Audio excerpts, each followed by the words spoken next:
तरी चंद्रकांत दादा पाटील परवा दिवशी तर म्हणजे मी शरद पवारांना पाडणार आहे। म्हणजे ज्यांनी या महाराष्ट्राची गेली कित्येक वर्ष या देशाची प्रामाणिक सेवा केली, त्यांना वेगळं स्थान या महाराष्ट्रामध्ये सर्व पक्षामध्ये आहे। आणि अशा व्यक्तीवर त्यांनी जर टीका करत असेल तर चंद्रकांत दादा पाटील किती महत्त्वाचे नेते या महाराष्ट्राचे झाले ते आपण बघितलं असेल। त्यांनी निवडणूक कुठं लढवली तर भाजपच्या बालेकिल्ल्यामध्ये लढवली। त्यांचं असणारं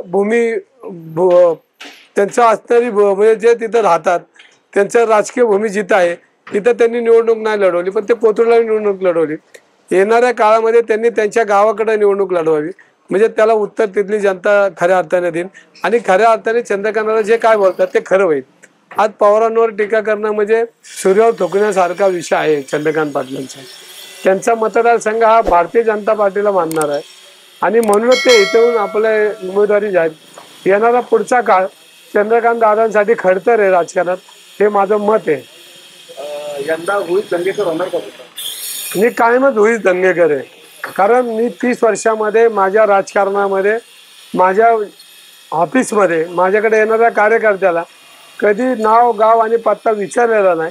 त्यामुळं मला महाराष्ट्रामध्ये ओळखणारा चेहरा म्हणून कार्यकर्ता म्हणून माझी ओळख आहे आणि तीच पुणेकरांची ओळख राहणार आहे। आज माझ्यासारखा लोकप्रतिनिधी निवडून आला तर सर्वसामान्यांच्या दारातला खासदार दिसेल, दिल्लीतला खासदार दिसणार नाही। हे भान पुणेकरांना आहे आणि आपला घरातला कार्यकर्ता, आपला माणूस, जी माझी पुणे शहरात जुनी ओळख आहे तीच ओळख पुणेकर आता ध्यानात ठेवून मला लोकसभेत पाठवतील यात माझा विश्वास आहे।